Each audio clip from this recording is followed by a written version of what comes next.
I've been here since 1967, which is just pretty much right after Suncor started, Great Canadian Oil Sands, and just before Syncrude really started getting to go. So I've seen it. I've seen the ups, I've seen the down, I've seen the explosions of industry, I've seen the explosions of our economy, and I've certainly seen the downs, just like the downs right now in our downtown and south of the bridge. It's pretty brutal in our downtown right now as far as the economy. Well, a couple things I'd like to tell people is that except for the smoke today, we have 5 rivers that flow into our river valley, and it's one of the most beautiful places in Canada for sure. It's a gorgeous place. Had the fire and we had floods, so there's a few rundown buildings and things like that, but it, for the most part, is one of the most beautiful places you could possibly live. Mosquitoes, as you can tell, are sometimes bad, but most years are pretty good. People should know that Fort McMurray is responsible for about 60% of the oil produced in Canada right now, I think. So we produce a lot of the quality of life that people experience in Alberta and elsewhere. But also we feel the downturn when the rest of the province does. And what government policies matter, but in Fort McMurray they matter less on the ground, more on a macro scale. So for instance, they matter to the oil sands plants, but we don't have any real federal presence downtown, and not a lot, or in Fort McMurray, and not a lot of provincial presence really compared to, for instance, Edmonton or Calgary or one of the other jurisdictions. But we certainly feel, I would say, business policy more than anywhere else. So when Suncor or Syncrude, as it previously was, a big part was back in the 70s and 80s when I grew up, when they made a decision to buy local, wow, it mattered. We saw the local economy go up. When they decided to hire local, we saw the local economy go up. And when the local economy went up, usually the provincial economy went up. And I think one thing that that we should do more, and people should recognize more, is that there's 20,000 people living outside of Fort McMurray right now that don't really bring a lot of contribution to Fort McMurray, to Edmonton or Calgary. Now, some of them do live in other parts of Alberta, and that's great, but most of them don't. It's hard for me to square that circle when I see so much riches going out of northern Alberta and so little staying, and not even when we have record oil prices like we've pretty much had for the last little while. It's been great to see, and I'm glad to see we send $20 billion a year to Ottawa. I'm glad to see we send quite a bit to Calgary and Edmonton and points south, but like any resource town, we've become a bit of a, sort of like an outpost. So we get a lot of people that work here but don't live here, and it's not good for the community. It means we don't have restaurants, we don't have shops, we don't have the things that normal communities have. We don't have partners that are with people at the oil sands plants working in town because they live somewhere else, which means their kids don't live in town either.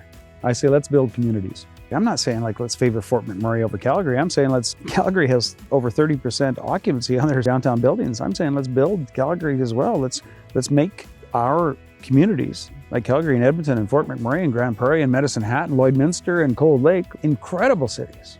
We have an incredible amount of wealth here. So why not make it an incredible city, incredible community, incredible province? And then people will flock here. Then, we won't have 4.6 million people anymore. We'll have a say in confederation, and we'll also have the best quality of life in the world. That's why I want to see more money stay with the people of Alberta. I'm a big believer in oil and gas in Alberta, and not just oil and gas, minerals. Oh my goodness, lithium. We have so many opportunities with our natural gas to produce hydrogen. We have so many opportunities. I've seen how natural gas can be turned into fertilizer and animal feed. There are so many different opportunities with our natural resources here in Alberta. We have to build capacity with the capacity that's being built, and people are excited about Alberta right now. If you go on to some of the websites that the Alberta government has, they actually explain how many core samples we have from all over the province, more than 70,000. How many water samples we have, over 1 million. All the different samples that they've kept over the years, which tells us what's going on in the rest of Alberta. And it tells us where the gold is, where the diamonds are, where the lithium is, where all the precious minerals are, and we have a lot here. A lot of jurisdictions don't have that. It's pretty cool. I'm excited about minerals. I think that's going to be one of the funnest parts of my portfolio. Lithium, batteries. Quebec and Ontario are both building plants right now for producing batteries. What I look at is, because I've been in Fort McMurray a long time, I see what's happened over the years. When people get excited about coming to Alberta, they usually come here to Fort McMurray from other countries. Okay, and maybe people don't see it, but I see it. And right now, people are more excited about coming to Alberta than anywhere else in Canada. 70% of the people that come to Alberta are from out of the country. That tells me that people know about Alberta, that people are excited about Alberta, and Alberta has a great future. And if you look at our net population growth, we're the strongest growth in Canada by far over the last couple of years. Strongest weekly wage for anybody, and more opportunities. 80,000 jobs right now waiting for people to come from other places to fill them. Pretty exciting. Oh man, I'm excited about Pathways. I think seeing all those captains of industry, large corporations, multinationals at that, leading discussions with each other about how to deal with issues that are very important to the federal government and the international community. I'm pretty happy to see that. A lot of companies don't work with each other. Our oil sands and oil and gas leaders are working with each other. They're cooperating with each other. And that's why, one of the reasons why I think we have such an incredible oil and gas industry. That's why we're the leader on environmental technologies. That's why we're the leader on oil and gas and mining technologies. That's why so many countries are looking right now at investing in Alberta. So many companies, multinationals, are doing the same thing. We have Dow that's looking very seriously on building a $10.9 billion cracker in Edmonton. And that's going to be net zero, and it's going to decarbonize other industries around it. There's another company that's looking at a $16 billion cracker with a $4 billion hydrogen piece beside it that's going to decarbonize just about everything else. It's very exciting. You know, net zero, if anybody can get to net zero, if the international community wants it by 2050, we can do it if we agree. Because nobody else will be able to, I don't believe. Not very many jurisdictions for sure. Natural gas is a feedstock that is very inexpensive considering what the rest of the world is paying. And natural gas can produce hydrogen, and that means that they can have cheap net zero energy. And folks that don't believe that net zero is what everybody's talking about are not paying attention to the international community. It doesn't matter whether it's Korea or UK, jurisdictions like France and Australia, they are all talking net zero. Even China and India are talking about it. They're just talking about it, frankly, unrealistically based upon what I've seen in the past.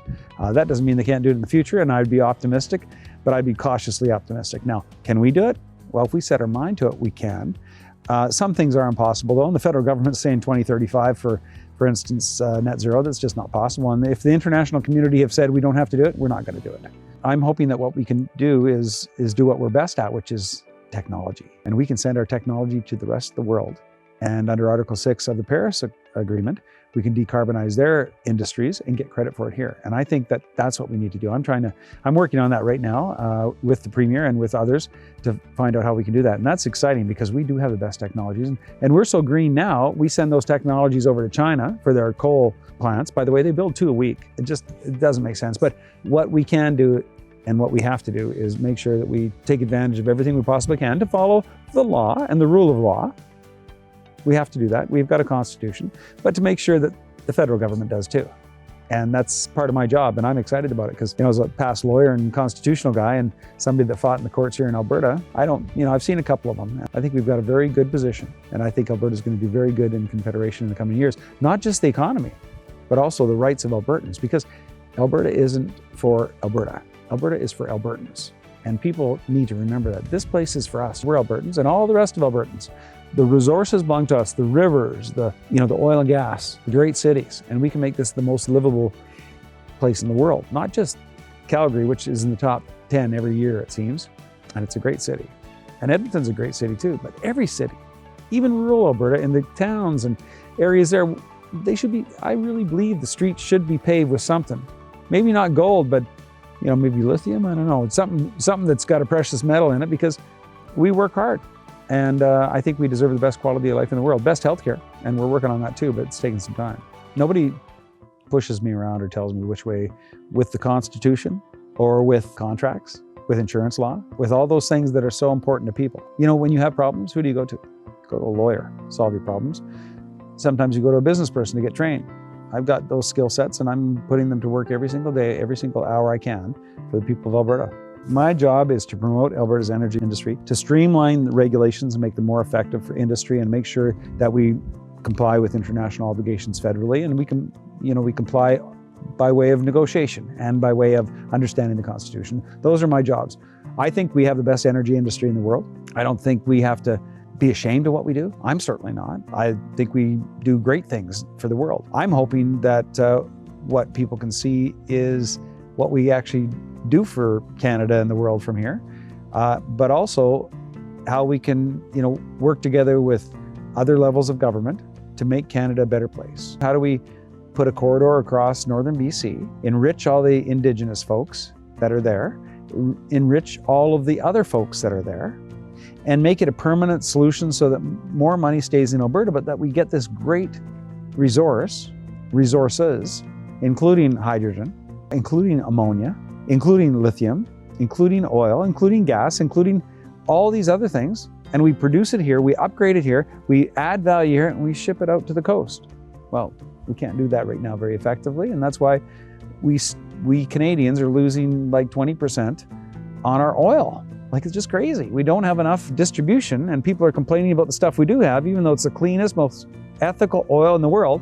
What do? We give the Americans 20 to 30% of every single drop of oil we produce here. Like, why are we doing that? We could send that, I would rather give it to Quebec or Ontario, Newfoundland, Labrador, New Brunswick. Those guys, they buy it from the North Sea, which is running out of oil, by the way.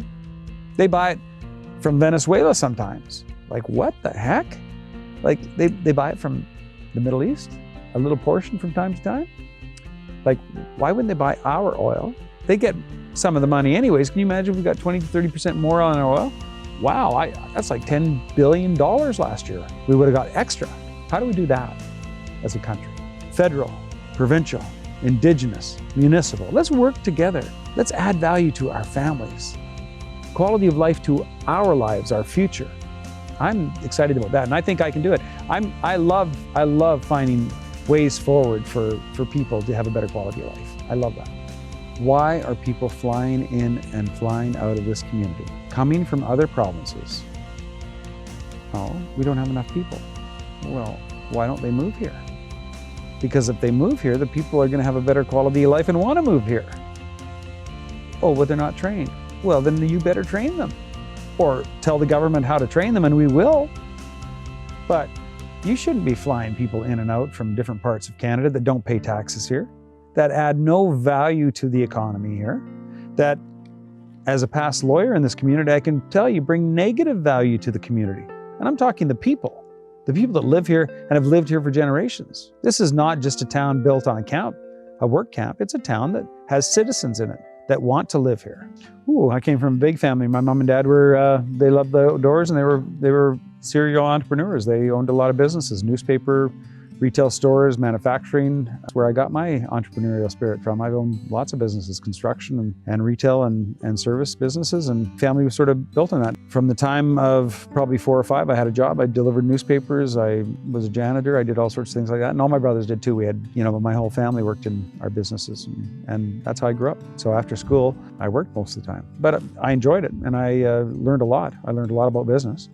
And my mom believed deeply in education, and she was the matriarch of Fort McMurray. I would say she was a very powerful but soft woman. She would help anybody. She told me one time that she taught probably 300 people how to do books in town, how to do accounting. She was an excellent accountant. Or, she'd help them design a campaign. She helped a lot of people with campaigns, and she thought politics was incredible, and she loved politics. She loved the Queen. She loved prime ministers, and she helped them in many different aspects over the years in politics at all levels. So pretty cool. And it was my dad too. I'll tell you, my dad was a hard worker, and all my brothers and sisters, hard workers, good people. My son dying, the healthcare system failing him, which it did. AHS failed him, and we know that, and everybody knows that, but there's no accountability, and that's garbage. There should be accountability for things. I'm not saying, not bad accountability, but somebody should know what they did wrong so they don't do it again to somebody else. And they might still be doing the same mistake they did with my son 7 years ago, 6 years ago. They might be doing the same thing. And it destroyed my family. It really hurt. Still to this day, I think about it daily. My daughter is a soft angel, and she has changed my life. She's 4 years old, little red-haired pigtails. It's got me wrapped around her finger. I have 3 boys as well. I had 3 boys, I lost 1. And like I said, that was the most devastating thing to ever happen to me. But yeah, family is really important to me. I have a son in Edmonton. He charts his own path. As do all my kids, and I expect them to. But I love them all equally. My son is here as well. I have a son here that's 39 this year, and he lives here. And my other son is 34, and he lives in Edmonton. I'm glad for that. And my daughter lives with me. Of course, she's 4 years old, but yeah, she's got me wrapped around her finger, and she's very mischievous, so it's tough. But yeah, I love my kids a lot, and I didn't know how much I loved them until I lost one.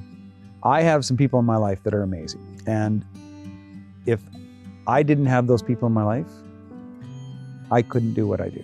I'm not in politics to be famous, and the people around me don't want to be famous. They just want what I want, and what I want to do is work really hard and use every bit of skill set I have to be the best possible Minister of Energy, of Jobs and Economy, and whatever else the Premier asks me to do, so that I have some influence in Cabinet and can make Fort McMurray, Edmonton, Calgary, and every community in Alberta way better.